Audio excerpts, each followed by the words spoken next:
നമ്മൾ ഇന്ന് നോക്കുന്നത് 2024 കൊല്ലം, കണ്ണൂർ ജില്ലകളിലേക്ക് നടന്ന LDC എക്സാമിന്റെ ഇംഗ്ലീഷ് മലയാളം ക്വസ്റ്റ്യൻസ് ആണ്. Question paper code 109/2024. ആദ്യം നമുക്ക് ഇംഗ്ലീഷ് ക്വസ്റ്റ്യൻസ് നോക്കാം. 81ാമത്തെ ക്വസ്റ്റ്യൻ തുടക്കം തന്നെ ക്യാൻസൽഡ് ആണ്. Find out the correct spelling ആണ് ക്വസ്റ്റ്യൻ. പക്ഷെ ഇതിന്റെ കറക്റ്റ് ആൻസർ ഓപ്ഷനിലുണ്ട്. ഓപ്ഷൻ ബി ആണ് കറക്റ്റ് ആൻസർ, ഹാങ്കർ ചീഫ്സ്. പക്ഷെ PSC ഈ ക്വസ്റ്റ്യൻ ക്യാൻസൽ ചെയ്തിട്ടുണ്ട്. ഇനി 82ാമത്തെ question, what is the meaning of a dog in the manger policy? A dog in the manger policy എന്ന ഇഡിയത്തിന്റെ മീനിങ് ആണ് ചോദിച്ചിരിക്കുന്നത്.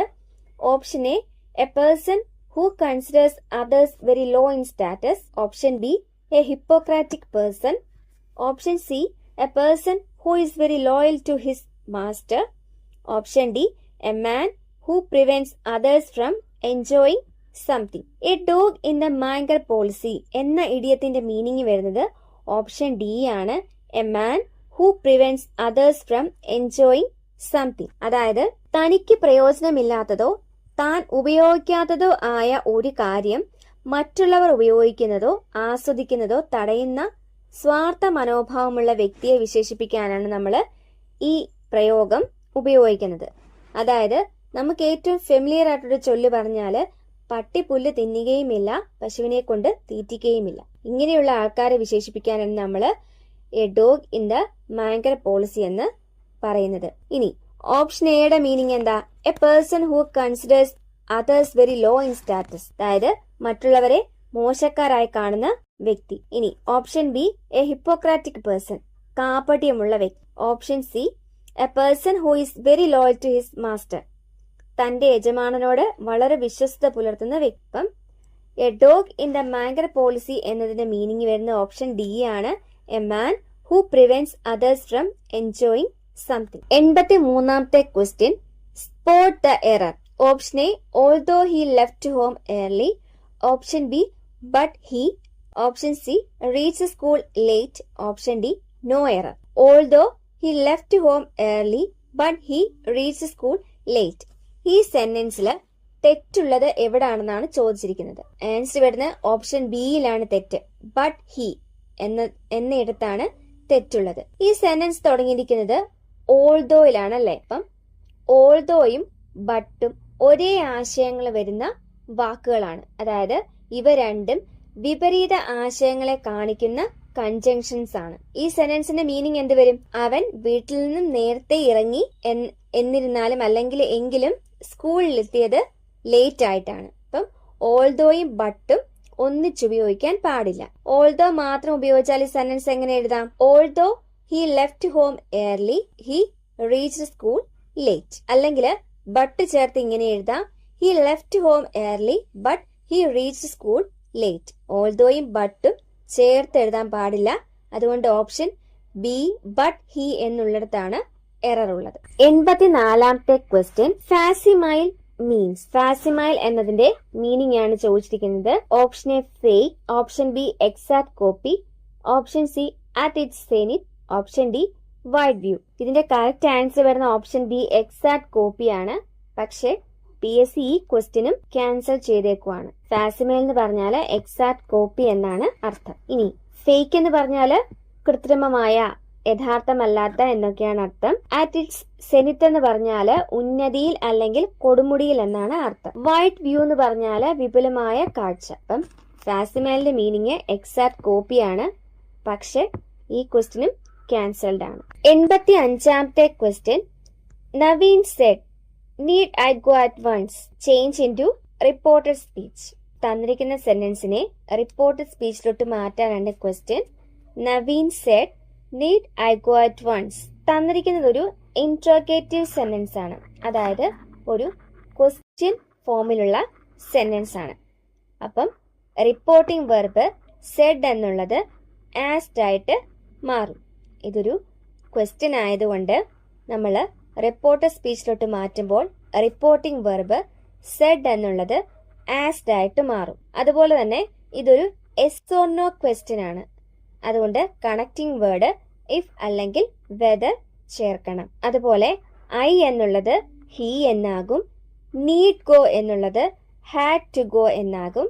അറ്റ് വൺസ് എന്നുള്ളത് ജസ്റ്റ് എന്നാകും. അപ്പൊ ഇനി ഇതിന്റെ ആൻസർ എങ്ങനെ എഴുതാം? Naveen asked if he had to go just then. ഈ ആൻസർ വരുന്ന ഓപ്ഷൻ ഡിയിലാണ്. So the answer is option D. Naveen asked if he had to go just then. 86ാമത്തെ question, none of the workmen arrive. Question tag എഴുതാനാണ്. നണ്ണ് വന്നിരിക്കുന്നതുകൊണ്ട് ഇതൊരു negative sentence ആണ്. അപ്പോൾ tag positive വരണം.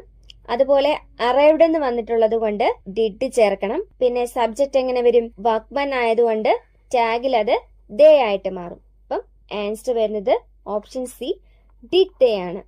None of the workmen arrived എന്നതിന്റെ question tag ആണ് option C, did they. 87ാമത്തെ question, leptospirosis is related with dash. ഇതിന്റെ ആൻസർ വരുന്ന ഓപ്ഷൻ ബി, റാറ്റ് ആണ്. പക്ഷെ ഈ ക്വസ്റ്റ്യനും PSC ക്യാൻസൽ ചെയ്തിട്ടുണ്ട്. കറക്റ്റ് ആൻസർ ഓപ്ഷനിൽ ഉണ്ടായിരുന്നു. ലെപ്റ്റോസ്പൈറോസിസ് എന്ന് പറഞ്ഞാൽ എലിപ്പനിയാണ്. അത് എലിയുമായി ബന്ധപ്പെട്ടിട്ടുള്ളതാണ്. ആ ഓപ്ഷൻ ബിയില് റാറ്റ് എന്നുണ്ടായിരുന്നു. പക്ഷെ ഈ ക്വസ്റ്റ്യനും ക്യാൻസൽഡ് ആണ്. 88ാമത്തെ question, dash bird in hand is worth 2 in dash bush. Answer വരുന്ന ഓപ്ഷൻ ഡി ആണ്, എ ദ. കറക്റ്റ് ആർട്ടിക്കിൾ ചേർക്കാനാണ് question. A bird in hand is worth 2 in the bush. 89ാമത്തെ question, he is being accused dash theft. Correct preposition ചേർക്കാനാണ്. ഇവിടെ accuse എന്ന വേർഡിന്റെ കൂടെ ചേർക്കുന്ന പ്രിപ്പോസിഷൻ ഓഫ് ആണ്, OF, ഓഫ്. ആൻസർ വരുന്നത് option A, he is being accused of theft. 90ാമത്തെ question, they have contacted everyone concerned.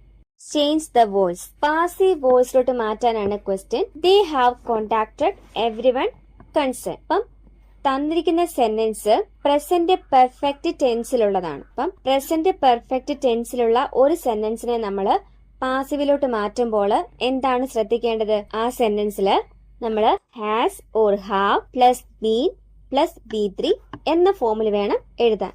Has or have plus been plus B3. അതുപോലെ ഇവിടെ നമ്മൾ പാസീവിലോട്ട് മാറ്റുമ്പോൾ എവ്രി വൺ ആണ് സബ്ജക്റ്റ് ആയിട്ട് വരുന്നത്. അപ്പൊ അത് സിംഗുലർ ആണ്. അപ്പം അവിടെ ഹാസ് വേണം ഉപയോഗിക്കാൻ. അപ്പൊ ഇതിന്റെ ആൻസർ എങ്ങനെ എഴുതാം? Everyone concern has been contacted. Everyone concern has been contacted. ഈ ആൻസർ വരുന്നത് ഓപ്ഷൻ സിയിലാണ്. So option C is the correct answer. അപ്പൊ നമ്മള് ഇംഗ്ലീഷിലെ 10 ക്വസ്റ്റ്യൻസ് നോക്കിക്കഴിഞ്ഞു. ഇനി മലയാളം ക്വസ്റ്റ്യൻസ് നോക്കാം. 91ാമത്തെ ക്വസ്റ്റ്യൻ, താഴെ പറയുന്നവയിൽ ശരിയായ വാക്യപ്രയോഗമേത്? ആൻസർ വരുന്ന ഓപ്ഷൻ സി ആണ്. കുട്ടികൾക്ക് പഠിക്കുന്നതിനും കളിക്കുന്നതിനുമുള്ള അവസരങ്ങൾ നൽകേണ്ടതാണ്. തന്നിട്ടുള്ള ഓപ്ഷൻസിൽ ഓപ്ഷൻ സി ആണ് ശരിയായ വാക്യം. കുട്ടികൾക്ക് പഠിക്കുന്നതിനും കളിക്കുന്നതിനുമുള്ള അവസരങ്ങൾ നൽകേണ്ടതാണ്. 92ാമത്തെ ക്വസ്റ്റ്യൻ, താഴെ പറയുന്നവയിൽ പൂജക ബഹുവചനത്തിന് ഉദാഹരണം? ആൻസർ വരുന്ന ഓപ്ഷൻ എ ആണ്, സ്വാമികൾ. മിക്കവാറും ക്വസ്റ്റ്യൻ പേപ്പറുകളിൽ പൂജക ബഹുവചനത്തിന് ഉദാഹരണമായിട്ട് ചോദിക്കുന്നത് സ്വാമികൾ, വൈദ്യർ ഇവയൊക്കെയാണ്. ഈ 2 വാക്കുകളും ഒത്തിരി ക്വസ്റ്റ്യൻ പേപ്പറിൽ റിപ്പീറ്റഡ് ആയിട്ട് വന്നിട്ടുണ്ട്. 93ാമത്തെ ക്വസ്റ്റ്യൻ, വേദത്തെ സംബന്ധിച്ചത് ഒറ്റപ്പദമേത്?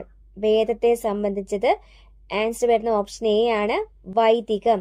വേദത്തെ സംബന്ധിച്ചത് വൈദികം. 94ാമത്തെ ക്വസ്റ്റ്യൻ, ക്ഷണികം എന്ന പദത്തിന്റെ വിപരീത പദം? ക്ഷണികം എന്ന പദത്തിന്റെ വിപരീത പദം ആൻസർ വരുന്ന ഓപ്ഷൻ ബി ആണ്, ശാശ്വതം. ക്ഷണികം എന്ന് പറഞ്ഞാൽ താൽക്കാലികമായതെന്നാണ് അർത്ഥം. ശാശ്വതം എന്ന് പറഞ്ഞാൽ എന്നും നിലനിൽക്കുന്നത്. 95ാമത്തെ ക്വസ്റ്റ്യൻ, താഴെ പറയുന്നവയിൽ നിലാവ് എന്ന പദത്തിന്റെ ശരിയായ പര്യായ പദങ്ങൾ ഏവ? താഴെ പറയുന്നവയിൽ നിലാവ് എന്ന പദത്തിന്റെ ശരിയായ പര്യായ പദങ്ങൾ ഏവ? ആൻസർ വരുന്ന ഓപ്ഷൻ എ ആണ്, ചന്ദ്രിക, കൗമുദി. നിലാവിന്റെ ശരിയായ പര്യായ പദങ്ങളാണ് ഓപ്ഷൻ എ, ചന്ദ്രിക, കൗമുദി. ഇനി ഓപ്ഷൻ ബിയില് തിങ്കൾ എന്ന് പറഞ്ഞാല് ചന്ദ്രൻ തന്നെയാണ് അർത്ഥം. എന്നാൽ ഭാസ്കരൻ എന്ന് പറഞ്ഞാല് സൂര്യൻ എന്നാണ് അർത്ഥം. ഓപ്ഷൻ സിയില് നിശീതിനി, രാവ് ഈ 2 വാക്കുകളുടെ അർത്ഥം രാത്രി എന്നാണ്. അതുപോലെ ഓപ്ഷൻ ഡിയില് താര, താരകം ഈ 2 വാക്കുകളുടെ അർത്ഥം നക്ഷത്രം എന്നാണ്. 96ാമത്തെ ക്വസ്റ്റ്യൻ, അമ്പലം വിഴുങ്ങുക എന്ന ശൈലിയുടെ അർത്ഥം. അമ്പലം വിഴുങ്ങുക എന്ന ശൈലിയുടെ അർത്ഥം ഓപ്ഷൻ എ മുഴുവൻ കൊള്ളയടിക്കുക. 97ാമത്തെ ക്വസ്റ്റ്യൻ, താഴെ തന്നിരിക്കുന്നവയിൽ നിന്ന് ശരിയായ പദം കണ്ടെത്തുക. ആൻസർ വരുന്ന ഓപ്ഷൻ സി ആണ്, ഭഗവത് ഗീത. ശരിയായ വാക്ക് ഓപ്ഷൻ സി, ഭഗവത് ഗീത. 98ാമത്തെ ക്വസ്റ്റ്യൻ, വിണ്ടലം. ശരിയായ രീതിയിൽ പദം ചേർത്തെഴുതിയിരിക്കുന്നത് ഏതാണ്? ആൻസർ വരുന്ന ഓപ്ഷൻ എ ആണ്, വിൺ പ്ലസ് തലം. വിൺ പ്ലസ് തലം ആണ് വിണ്ടലം. 99ാമത്തെ ക്വസ്റ്റ്യൻ, തലവേദന എന്ന പദത്തിന്റെ ശരിയായ ഘടക പദങ്ങൾ ഏത്? ആൻസർ വരുന്ന ഓപ്ഷൻ സി ആണ്, തലയിലെ വേദന. തലവേദന എന്നാല് തലയിലെ വേദന എന്നാണ് അർത്ഥം. 100ാമത്തെ ക്വസ്റ്റ്യൻ, ചന്ദനം എന്ന വാക്കിന് സമാനമായ പദമേത്? ചന്ദനം എന്ന വാക്കിന് സമാനമായ പദമേത്? ഓപ്ഷൻ എ കാഞ്ചനം, ഓപ്ഷൻ ബി മാലേയം, ഓപ്ഷൻ സി കോടീരം, ഓപ്ഷൻ ഡി ഗോരോചനം. ആൻസർ വരുന്ന ഓപ്ഷൻ ബി ആണ്, മാലേയം. ചന്ദനത്തിന് സമാനമായ അർത്ഥം വരുന്ന പദം ഓപ്ഷൻ ബി, മാലേയം. ഇനി കാഞ്ചനം എന്ന് പറഞ്ഞാല് സ്വർണം എന്നാണ് അർത്ഥം. കോടീരം എന്ന് പറഞ്ഞാല് കിരീടം. ഗോരോചനം എന്ന് പറഞ്ഞാല് പശുക്കളുടെ ശരീരത്തിൽ നിന്ന് ലഭിക്കുന്ന ഒരു പ്രത്യേക ഔഷധ ദ്രവ്യം, അതാണ് ഗോരോചനം. നമ്മൾ നോക്കിയത് 109/2024 ക്വസ്റ്റ്യൻ പേപ്പറിലെ ഇംഗ്ലീഷ് മലയാളം ക്വസ്റ്റ്യൻസ് ആണ്. ഇന്നത്തെ ക്വസ്റ്റ്യൻ പേപ്പർ നോക്കിയാല് നമുക്കറിയാം ഇംഗ്ലീഷില് 3 ക്വസ്റ്റ്യൻസ് ആണ് ക്യാൻസൽ ചെയ്തിരിക്കുന്നത്. പക്ഷെ അതിന്റെ കറക്റ്റ് ആൻസർ ഒക്കെ ഓപ്ഷനിൽ ഉള്ളത് തന്നെയായിരുന്നു. PSC ഇങ്ങനെ ആൻസർ ഉള്ളതും ഇല്ലാത്തതും ഒക്കെ ക്യാൻസൽ ചെയ്യാറുണ്ട്. അത് നമ്മുടെ മാർക്കിനെ തന്നെയാണ് ബാധിക്കുന്നത്. പക്ഷെ അതിലിപ്പം നമുക്ക് പ്രത്യേകിച്ചൊന്നും ചെയ്യാനില്ല. കംപ്ലൈന്റ് കൊടുത്താലും അവർ എത്രത്തോളം അംഗീകരിക്കുമെന്നൊന്നും അറിയത്തില്ല. എന്തായാലും നിങ്ങൾ മാക്സിമം PYQs ഒക്കെ ചെയ്ത് പഠിക്കുക. പുതിയ ക്ലാസ്സിൽ വീണ്ടും കാണാം. Thank you. Happy learning.